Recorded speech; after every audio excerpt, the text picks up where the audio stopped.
Openings విపరీతంగా వచ్చే cinema కాదు అనేది అందరికీ తెలిసిన విషయమే మా అందరికీ కూడా. We are waiting from the morning show ఎట్లా ఉంటుంది, మ్యాట్నీలు ఎట్లా ఉంటాయి, ఫస్ట్ షోలు ఎట్లా ఉంటాయి, అంటే సెకండ్ షోస్ ఎట్లా ఉంటాయని. ఇందాకే బుక్ బై షో ఓపెన్ చేసుకొని, ఈ యాప్స్ అన్నీ ఓపెన్ చేసుకొని చూస్తుంటే 70% ఆఫ్ ద స్క్రీన్స్ ఆరెంజ్‌లో ఉన్నాయి. Thank you so much for Telugu audience. అంటే ఇంత మంచి లవ్ ఇచ్చినందుకు. ఎస్పెషల్లీ కొన్ని సినిమాలు మనల్ని చాలా ఆలోచింపజేస్తాయి. అయన్నీ కూడా ఇక్కడ మిగులుతాయి. కొన్ని సినిమాలు మనం చాలా ఆనందంగా, హ్యాపీగా బయటకొస్తాం. అంటే చాలా ఫ్యామిలీలతో ఎళ్లి, చాలా పిల్లలతో ఎళ్లి, చాలా నవ్వుకుంటా బయటకొస్తాం. అయన్నీ కూడా మన పెదాల మీద చిరునవ్వు దగ్గరుంటాయి. కొన్ని సినిమాలు మాత్రం మన గుండెల్లో ఉండిపోతాయి. ఇట్లాంటిది ఈ సినిమా 'రాజు వెడ్స్ రాంబాయ్'. అంత మంచి సినిమా ఇది. ఎంత మంచి సినిమా అంటే any any failure love stories, అంటే ఒక అమ్మాయి ఎస్పెషల్లీ ఈ సినిమా. మీరు చాలామంది అబ్బాయిలను ప్రేమించుంటారు. మీరు ఇంట్లో చెప్పుండొచ్చు, చెప్పకుండా ఉండొచ్చు. లేదంటే మీ మనసులోనే పెట్టుకొని ఉండిపోయి ఇంకొకరిని పెళ్లి చేసుకోవచ్చు. మీరందరూ మాత్రం ఈ సినిమా చూస్తున్నప్పుడు మాత్రం మీ స్ట్రగుల్ కనపడుతుంది.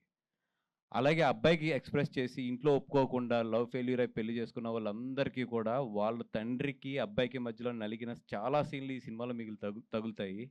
కాబట్టి మిమ్మల్ని మీరు చూసుకున్నట్టు ఉంటుంది. మళ్ళీ ఒక్కసారి మీ బాధని తలుచుకున్నట్టు ఉంటుంది. రండి, సినిమాని చూడండి.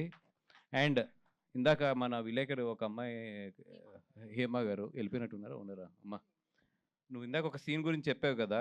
నచ్చలేదండి నాకు కొట్టడం అని. నేను కూడా ఆ సినిమా చూసిన తర్వాత అది చాలా డిస్టర్బ్ అయ్యా. ఇది అయ్యి జనరల్‌గా ఏంటంటే నాకు అనిపించినయన్నీ కూడా మన వేణు ఉడుకుల గారికి నేను వాయిస్ మెసేజ్‌లు పెట్టేస్తుంటా. సార్ ఇక్కడ చూడండి, ఇట్లా చూడండి అనేది.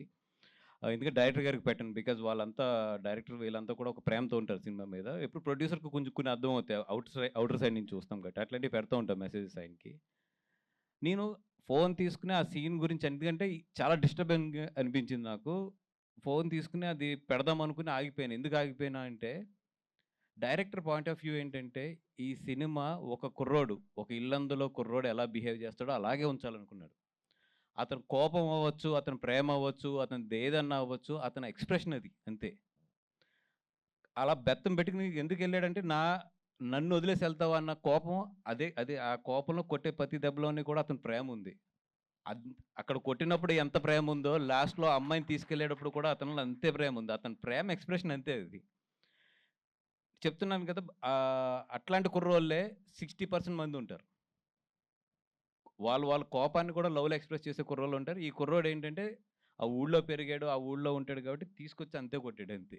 అంతకు మించి దాన్ని ఎక్కువ గూడా మనం, అది ఆ పాయింట్ ఆఫ్ వ్యూలోనే చూసాను. అది చూసి నేను ఆ మెసేజ్ ఆగిపోయా పెట్టేవాడిని.